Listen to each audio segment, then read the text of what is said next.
I love dragons and death because they are fun.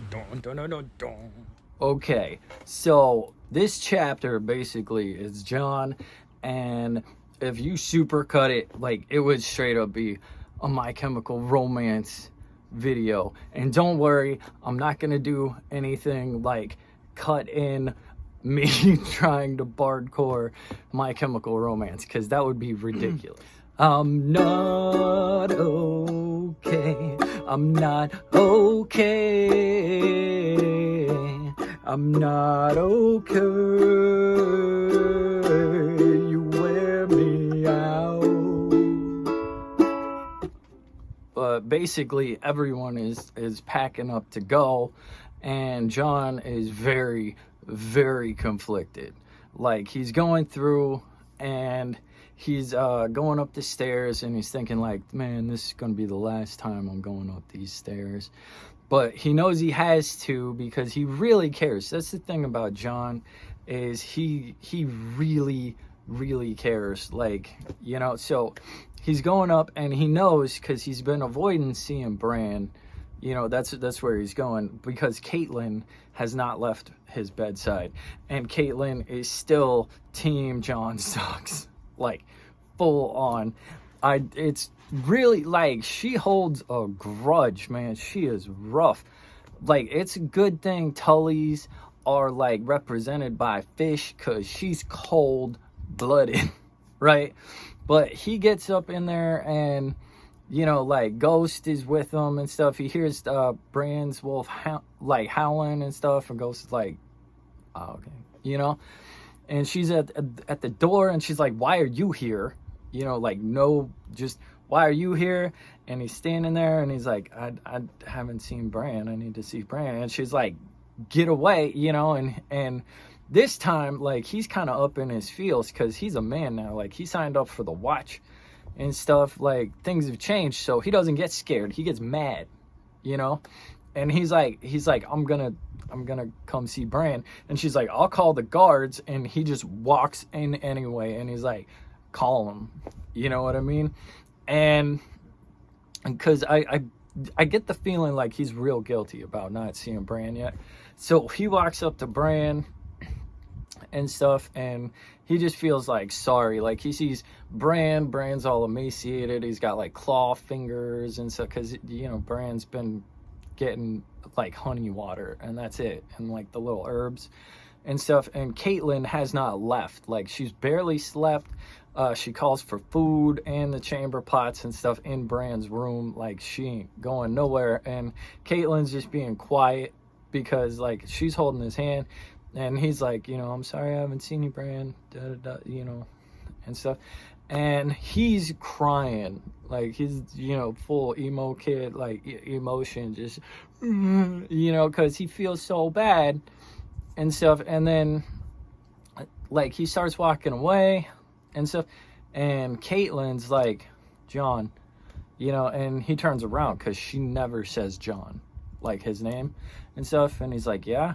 And she's like, it should have been you. And hold on, I learned this literally 30 seconds ago, so be nice. What's the worst thing I can say? Things would be better if I stay. So long and good night. So long and good night.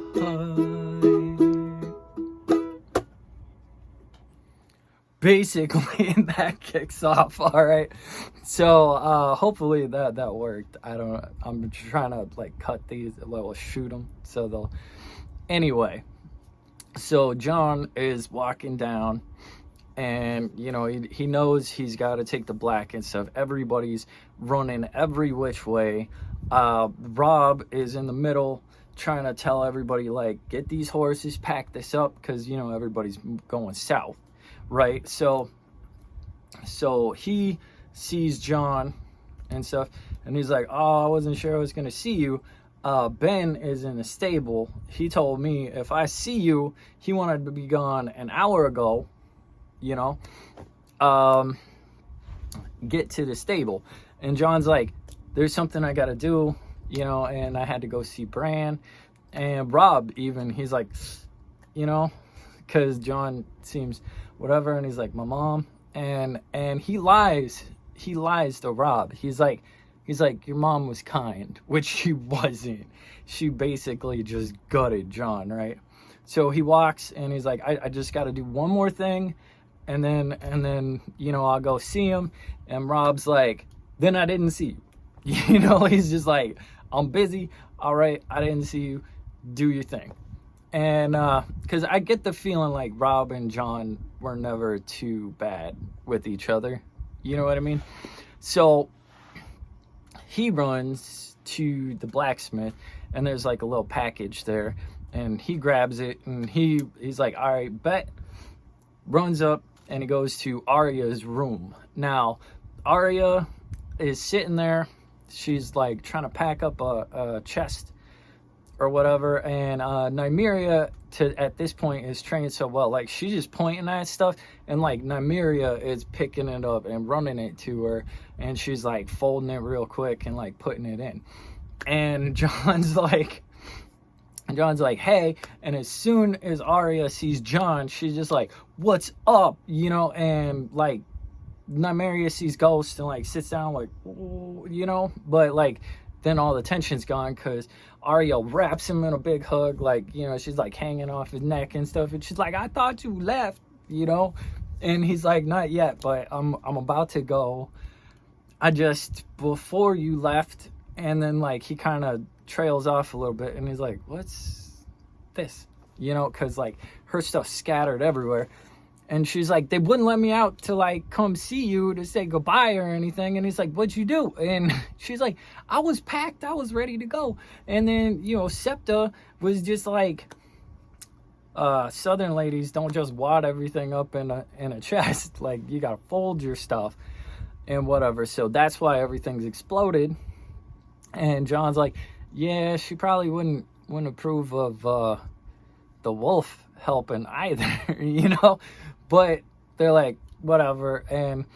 And he's like, okay, so I might have got you something, and she's like, what is it? And he's like, bet, go shut the door, and she takes Nymeria, and she's like, guard, and Nymeria's like, sit and watch. They shut the door, and he's like, all right, check this out. And he like unfolds, what he's got in this cloth, and it's a foil, like an actual sword. He had a little sword made, and he says, it's in the style of like the Bravos and stuff, like the edges are real sharp, but it's small. You can't slice someone with it really, but you can fill them full of holes if you're quick. And Arya is about that life. She's like, I'm quick, and she's like looking at it, and like her expression is basically just like, John got me a sword, right? And he's like, now you're gonna have to practice with it, like every day. You're gonna have to find somebody to practice with and stuff. You're gonna have to ride and whatnot and get in shape so you can actually handle a sword. And Arya's like, where the hell am I gonna find that? And he's like, look, King's Landing is big. Like, it's like 100, 1,000 times bigger. Like, you'll find someone to sword fight with you, but you gotta remember the number one rule. And they say it together because like they're buddies and stuff, and they're both like, don't tell Sansa. Right? And they start like laughing or whatever, because apparently Sansa's a little snitch, which everything we know about Sansa kind of confirms that she's a little apple polisher, so it makes a lot of sense. Anyway, so they're talking, and she promises to be careful with it and whatnot, and they're talking about like it's in the style of like the Bravos fighters and stuff. So I guess they fight more like agile swordsmanship and stuff, and more like fencing and that kind of stuff across the narrow sea. Kind of think like Errol Flynn or what, ting ting ting ting ting, because it is basically like a little rapier foil. and stuff. And he starts walking out, and he's like, you know, because I guess there's like a blue steel on it and stuff, and it's like they said the handle was like soft gray, like light gray and stuff. So it's really well made. And he's like, you know, all the best swords have names, you know. And she's like, what's its name?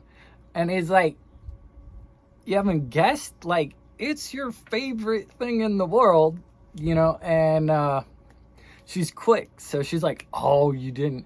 And then they say it together, and they're both like, needle, you know, because she hates the needlework and stuff. So he got her basically like a fencing foil, a kind of rapier sword named Needle, you know, which honestly, as far as like brother points go and stuff, like, that was such a sweet move and whatnot. And then he's like, all right, but I gotta get back.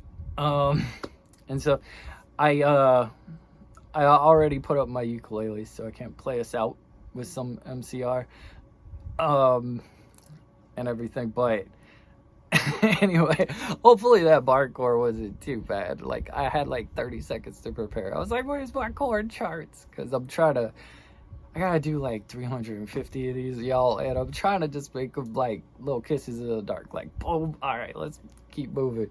But yeah, so basically, you know, Helena starts playing again, and you know, like he heads off, and that's the end of the chapter. So that would be chapter 10. John. Also, my emo-ness is growing as his emo-ness is growing. And Caitlin is cold-blooded, man. She is, I don't think she'll ever like John. Like, ever. That was rough, that scene where he walked in. I was actually really happy there was more to it, and he went and saw Arya, because it was just like, boom, ripped his heart right out. So, you know, at least like Rob and Arya are cool with them. You know what I mean? So there's that. This is Tory Torrential. That was chapter 10. John. And I love you. Thanks for watching my show. Like and subscribe.